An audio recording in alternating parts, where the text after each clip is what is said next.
mengaku didatangi oknum polisi bernama Angga. Nah, itu hasil dari tekanan di mana pada saat masa karantina itu mereka berada satu sel. Kasih kesempatan untuk ngomong ini. Hola Besi Jagatani. Besi, kasus penghilangan nyawa satu keluarga di Pauman Indramayu yang terus bergulir tak hanya makin panas tapi juga makin disorot. Terlebih belum lama ini Prio telah merubah keterangan awal dengan mengganti keterangan kalau Ririn adalah satu-satunya pelaku pembunuhan Budi dan keluarga, sekaligus mencabut kuasanya terhadap Tony yang kini masih tetap mendampingi Ririn. Perubahan tersebut pun menjadi catatan sekaligus alasan untuk Ruslandi kuasa hukum Prio, hingga ia pun memulai langkahnya dengan meminta agar Prio dan Ririn tak lagi dalam satu sel yang sama. Lantaran disebut Prio kerap mendapat dugaan intimidasi dari Ririn agar mengikuti dugaan skenarionya. Jadi terlihat betul ya bahwa Prio di dalam memberikan keterangan setelah menjadi klien saya gitu kan, dan kembali menguasakan pembelaannya terhadap saya. Pertama yang saya lakukan adalah pemisahan sel tahanan di lapas, sehingga antara Prio dengan Ririn ini tidak lagi dalam satu sel, sehingga itu juga sesuai dengan permintaan Prio, di mana kalau saya merasa tertekan Pak untuk mengungkapkan yang sebenarnya dan merasa terus dihantui rasa takut kepada sosok Ririn gitu kan, apalagi di dalam satu sel yang mana dulu itu pada saat masa karantina itu Ririn menekan Prio dan mendoktrin Prio, memaksakan untuk membacakan surat yang berisi bahwa pelaku itu ada lebih dari 2 orang, artinya ada 4 pelaku lain sebagaimana yang sudah didiskusikan selama ini oleh publik. Ada Aman Yani, Joko, kemudian Hardi dan Yoga. Nah, itu hasil dari tekanan di mana pada saat masa karantina itu mereka berada satu sel. Kemudian setelah dipisahkan, maka Prio secara gamblang menjelaskan runtutan peristiwanya yang memang ada perubahan juga dari BAP awal gitu, berupa TKP yang baru yaitu kios, kemudian lokasi Palu yang ditemukan, di mana dalam BAP awal itu Prio masih di dalam kendali dari saudara pelaku Ririn, itu menyebutkan pengakuannya bahwa Palu itu dibuang di sungai Cimanuk, yang sungai terbesar di Indramayu gitu, di daerah Desa Babadan. Nah, pada akhirnya Prio berterus terang bahwa sesungguhnya Palu itu tidak dibuang di sungai, Pak, tapi tidak jauh dari lokasi rumah TKP. Akhirnya atas 2 keterangan itu, TKP kios dengan keberadaan lokasi pembuangan Palu, polisi langsung bergerak cepat menyelidiki, mengkonfirmasi atas keterangan tersebut, dan alhamdulillah verified keterangannya bisa divalidasi dengan ditemukannya pertama adalah bercak yang diduga darah di dalam kios milik Budi almarhum, dan keberadaan Palu memang betul ada sebagaimana yang sudah expose oleh banyak media sosial, kemudian juga kemarin disajikan secara resmi di hadapan persidangan oleh penuntut umum, dan terdakwa Prio mengakui bahwa betul Palu itulah yang dipergunakan oleh pelaku Ririn dalam menganiaya dan merampas nyawa 5 korban dalam satu keluarga itu. Dan Prio mengakui bahwa dirinya hanya mengikuti kemauan Ririn karena memang dia merasa takut dan merasa di bawah kendali Ririn dari mulai sejak dia diajak ke rumah Budi. Itu dia menurut saja, karena memang di lingkungan pergaulan sosial perumahannya di kompleks Fabri itu, Prio adalah sosok yang penurut kepada Ririn. Mengaku didatangi oknum polisi bernama Angga dari Polsek Sindang Indramayu. Bahkan yang menyodorkan surat pencabutan kuasa agar ditandatangani juga dia, ya, terungkap di persidangan. Nah, berarti ini menurut saya ini suatu ketakutan ya dari oknum-oknum penyidik, karena memang mau terbongkar ini. Artinya ketika Prio ini akan mengatakan nama pelakunya yang sebenarnya Ririn tidak terlibat, berarti selama ini yang dilakukan penyidikan ini ada pelanggaran prosedur, ada cacat prosedur kan. Nah, sehingga karena takut terbongkar, Seraya berbanding terbalik dengan Rusliandi yang menyebut adanya dugaan intimidasi dari Ririn untuk mengikuti skenarionya dengan mengaku adanya 4 nama lain sebagai terduga pelaku. Tony, kuasa hukum Ririn, justru menduga adanya intimidasi oknum penyidik terhadap Ririn yang menyebut kakinya pernah diduga dipatahkan. Hingga ia pun sempat membuat pengaduan atas hal tersebut beberapa waktu lalu. Bahkan Tony pun seraya mendesak agar Aman Yani dan pelaku lain yang disebut Ririn segera diamankan guna bisa dikonfrontir seperti Prio dan Ririn yang kini telah diamankan, Besti. kasih kesempatan untuk ngomong ini. Pembunuhnya Pak Aman Yani, Pak. Saya bukan pelakunya, Pak. Saya bukan pelakunya. Aman Yani Yoga Jokowi sama Pak Hardi. Kamu diapain kakinya, Rin? Saya dipatahin, Pak. Saya dipatahin. Pak, kakinya Pak. Kenapa dipatahin, Rin? Kenapa dipatahin? Kenapa dipatahin? Suruh mengakui, Pak. Ngaku kenapa, Rin? Saya udah mengakui.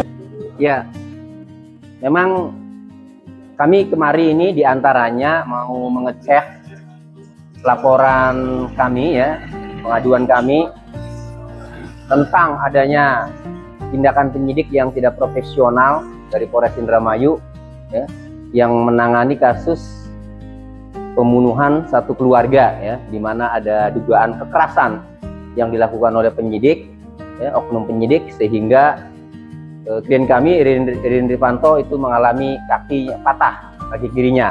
Ini kami cek ya sejauh mana laporannya. Itu pelaku yang melakukan pembunuhan dengan sadis tersebut harus ditangkap.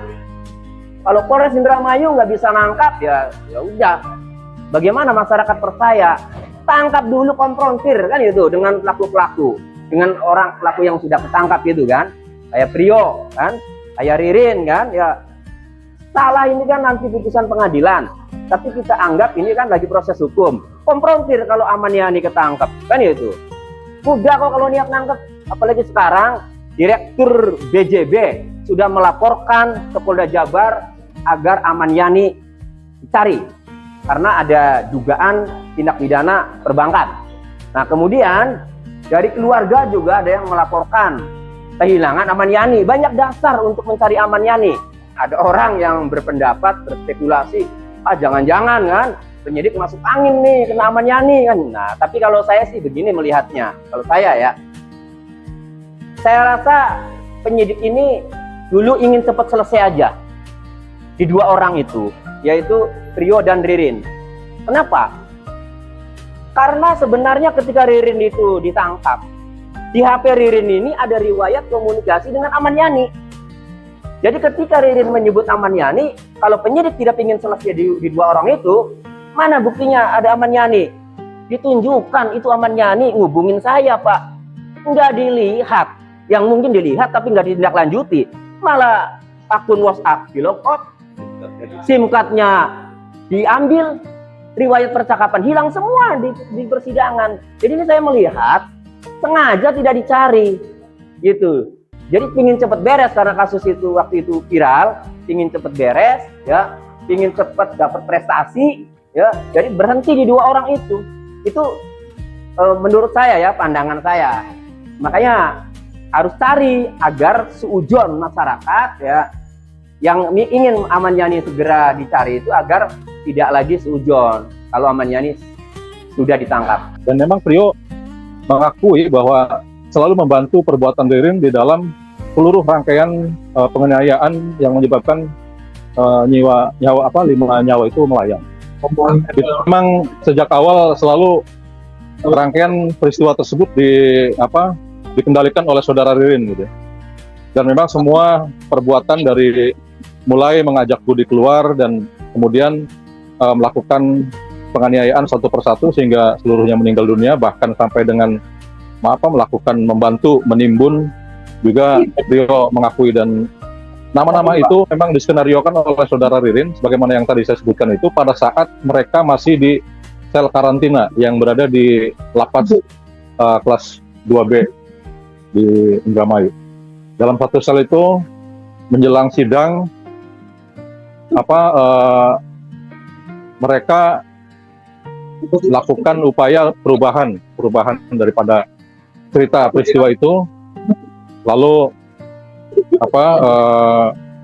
si Prio dipaksa untuk berkata sesuai dengan keinginan Ririn.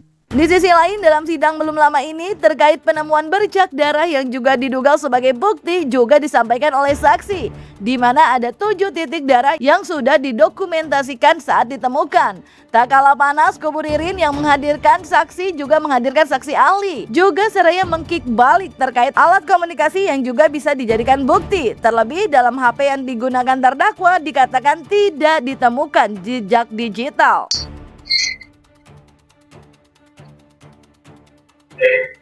Untuk titik yang terdapat di bercak darah ini ada 7, diantaranya yaitu ada di kursi plastik tersebut yang tinggi 60 cm, kemudian di lantai bagian tangan itu terdapat juga bercak darah. Kami mengoperasikan dan mengambil sampel di bawah kemudian di tembok itu kamar mandi baik yang sebelah kanan, bawah, dan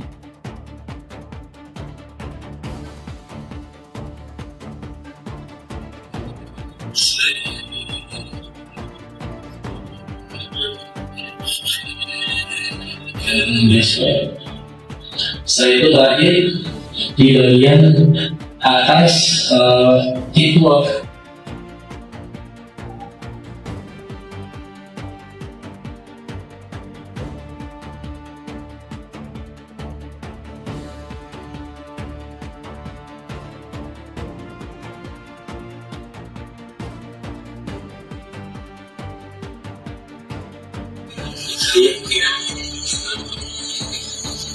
Bukti yang terbaru ya, bukti yang dimana sesungguhnya peristiwa penghilangan nyawa ini dimulai dari TKP toko.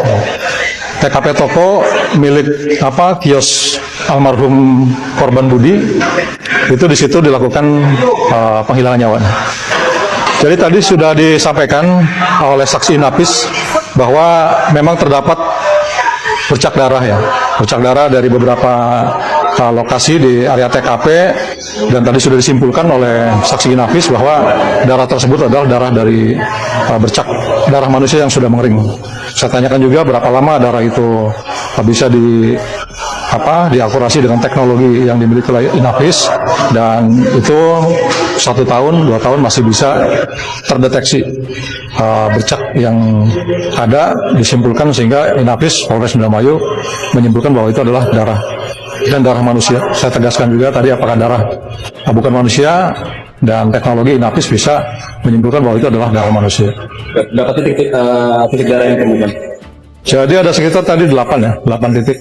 Dari mulai yang sangat jelas itu di rolling door, di bagian atas rolling door itu sangat jelas sekali, warnanya masih merah kental gitu, karena memang tertutup oleh rolling door, jadi tidak tersentuh oleh sinar matahari, kemudian debu dan akibat oksidasi kimia yang lain.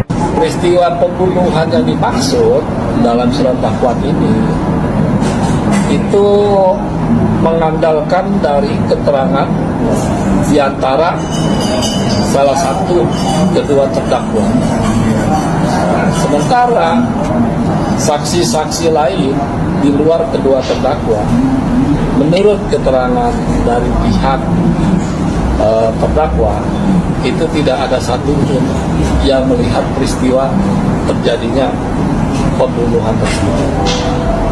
Nah, kalau memang demikian, maka seyogyanya seharusnya proses penyidikan itu jangan tergesa-gesa menentukan subjek pelaku yang ditersangkakan. Alat bukti langsung itu bisa berupa dari CCTV, dari jejak digital, maupun dari jejak yang ada di handphone. Itu merupakan alat bantu untuk menemukan keterbuktian suatu peristiwa pidana itu betul-betul terjadi dan betul-betul siapa pelaku tindak pidana tersebut. Nah, itulah kelemahan-kelemahannya yang menurut pandangan ahli bersumber dari ketidakprofesionalan cara kerja penyidik Polri. Penyidik Polri di dalam proses penyelidikan hingga penyidikannya itu boleh dikatakan dalam sudut pandang ahli tidak memenuhi standar penyidikan yang profesional. Mengapa begitu? Karena gini, di muka persidangan tadi tersimpul bahwa handphone yang digunakan oleh terdakwa itu ternyata isinya tidak terdapat jejak digital. Nah, kalau tidak ada terdapat jejak digital, lalu bagaimana untuk meyakinkan bahwa pelaku ini, tersangka ini yang menjadi terdakwa ini adalah pelaku tindak pidana yang dimaksud? Alat bukti digital forensik yang WA, chat apapun nggak ada gitu. Screenshot kayak yang merencanakan sama Prio misalnya nggak ada.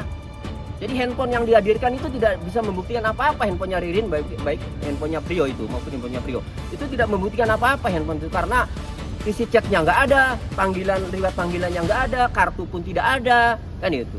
Kasus pembunuhan satu keluarga di Indramayu yang terus mencari titik terang dengan menampilkan bukti CCTV demi mengungkap jejak kejadian kini justru kembali geger. Lantaran Prio yang sebelumnya mengganti keterangan dengan menyebut 4 nama terduga pelaku lain yaitu Joko, Yoga, Amaniani, dan Handi merupakan fiktif katanya. Karena semua dikatakan dalam tekanan Ririn, kini kembali heboh dengan pengakuannya yang menyebut kalau sosok dalam CCTV pada tanggal 29 pukul 5.01 yang selama ini menjadi pertanyaan justru diakui merupakan dirinya sebagai Joko yang tengah diminta beli rokok oleh Ririn.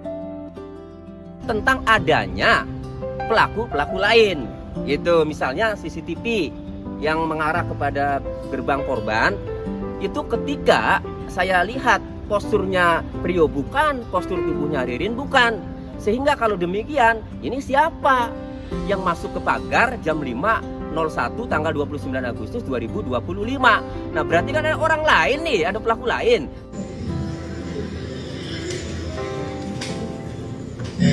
Nah, terdakwa sudah lihat ya, tadi sebelumnya juga terdakwa menyampaikan jika pada tanggal 29 jam 5 itu terdakwa masih berada di dalam rumah tersebut. Iya. Lalu siapa yang masuk jam 05.01 itu menurut terdakwa yang ada di CCTV? Yaitu saya disuruh sama Ririn waktu ngambil batu itu. Berarti itu siapa? Itu saya disuruh sama Ririn setelah ngambil batu itu disuruh ke warung. Dia rokok itu.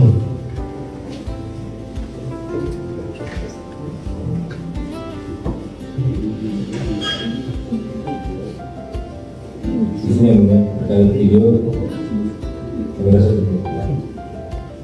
Ya Besti, entahlah, tapi semoga titik terang segera ditemukan dan keadilan bisa segera didapat untuk korban. Dan pastinya siapapun pelaku dan yang terlibat juga segera mendapatkan hukuman yang setimpal ya Besti. Jangan lupa like, subscribe, komen, dan share biar bisa dapetin video berita kecil lainnya cuma di Kata Ani Besti.